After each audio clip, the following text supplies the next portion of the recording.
Take control of your finances. Gain insights from top industry professionals.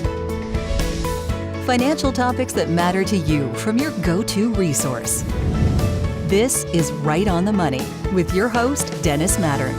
Hello and welcome to Right on the Money, the show that features financial advisors, insurance professionals, and fiduciaries who discuss financial topics that empower you to take control of your finances. I'm your host, Dennis Mattern, and we are so glad you've taken time out of your day to spend with us.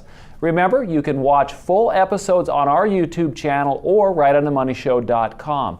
Now, I'm pleased to be joined today by our friend Brent Ford, owner of Benefit Wealth Partners. Brent, great to have you here today. Hey, it's great to be back. It was a lot of fun last time. I was really excited that I get to come back again. We are so happy to have you here. And in fact, I've been keeping an eye on you since we saw you last. And you've had a busy year. You have been popping up all over the place. I'm gonna mention a couple of these, and you're gonna have to tell us about it. But you've been on Fox Business, you've been on Forbes, you've been on Kiplinger, and putting articles out. And then, did I hear this correct? You're working on a book as well? Working on a book, yeah. So, it's always a dangerous thing, a person with an opinion, right? And I've never had a problem having an opinion about anything. The beautiful part about where we're at right now, as far as what the market's kind of created and, what the industry's kind of created, I think there's a lot of talking points. So I needed a little time to collect it, and I think everything kind of culminated in 2018 for me.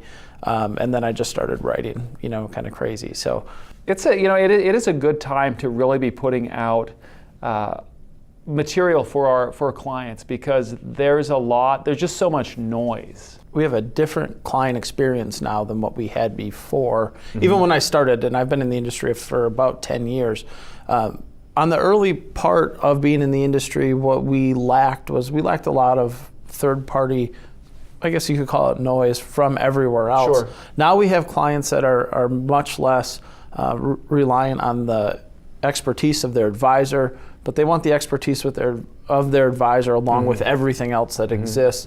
And it's a good thing and it's a really bad thing. It just depends on what side of the coin you happen to flip that day and what space you're thinking about it in. But I think the way that we see and kind of view the industry now is it's not enough to just sit down with somebody with a yellow sheet of paper and a nice office, and then that becomes investable advice going forward. I think what we need to push for as advisors and as investors is we need to see the background, how the science kind of created the art, rather than just what the art was at the end of it. So that's been my mission kind of over the past year, is to not just tell you what time it is, but to show you how the watch was built. I had read in one of the articles that you had on Forbes, you had said in there that sometimes in this industry, the industry of helping people with their finances, we find ourselves as advisors falling into a comfortable paradigm. Our view of the world has been created by the events that happened to us early in our careers. Now, early in your career was 2008, which was a very rough time for everyone. Can that be a good thing or a bad thing? It depends on how you're viewing that worldview. So how you're feeling about the worldview, kind of what you're allowing that worldview to accomplish for you. So if your worldview, I use this a lot, I pick on, obviously I'm younger than a lot of people that are in the industry now, but the people that grew up, started in the industry in the 80s as an example, and I talk about this a little bit in the article. It was very simple, in my opinion, it was very simple. You just went out, you bought a product, you sold somebody a product, and the product kind of took care of itself, for a bunch of years. And the market had some terrific years in the 90s and the early 2000s, and then obviously lately. So you get a false sense of security that everything's kind of happening just intrinsically good, for the client. Maybe even overconfidence. Overconfident, yeah, or lazy. Could be lazy too.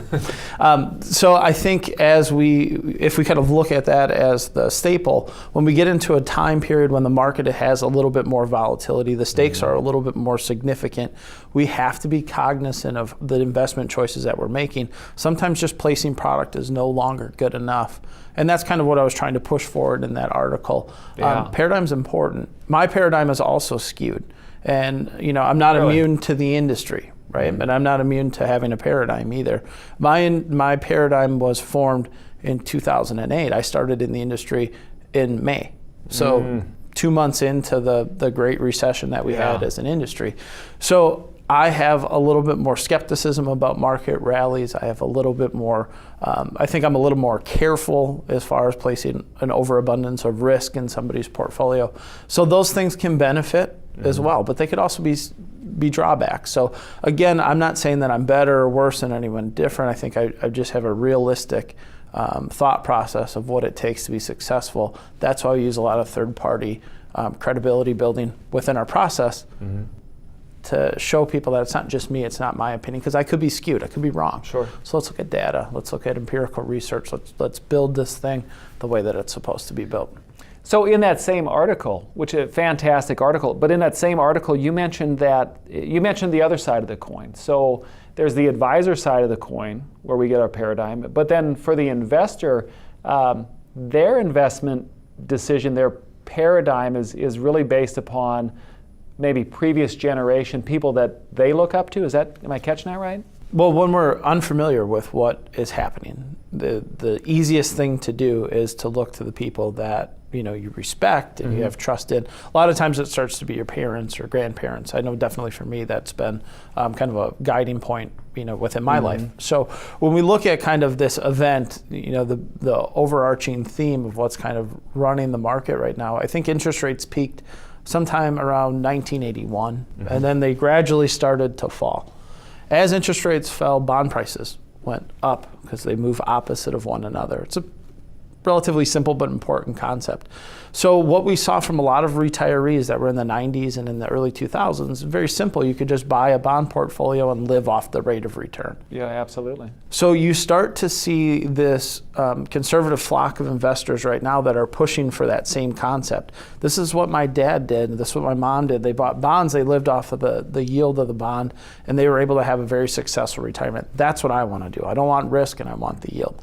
The problem is interest rates don't do that anymore. So interest rates have now started to move the opposite way. They've started to trend up, which has made it difficult in the bond market to get return and to get enough return to live off of unless you have sizable amounts of money. So you see that just as a shift in focus for both the investor and the advisor. If we have advisors that are only looking at bond funds because they're scared of placing risk in their clients' portfolios, they're actually doing the opposite right now. They're placing more risk in client portfolios. And if we have investors that are scared of volatility in the market and going to bond funds, they're doing the exact opposite. They're adding volatility because we have kind of a proven track record of what happens to bond prices long term if interest rates go up. So that was the summation of that article. You can't make your investment decisions based off of the rearview mirror, what's happening behind you. That stuff's already happened, it's already done. We have to start being forward thinking about our investment styles because that's going to give you time-tested returns rather than back-tested returns. That is a fantastic article. Now, we're going to do this. We're going to break right now, but coming up on Right on the Money, we're going to talk to Brent. Brent's going to talk to us about, is return the right way to make decisions regarding your portfolio? And later, we're going to talk about investing with Brent. So you don't want to miss that. We'll see you on the other side of the break.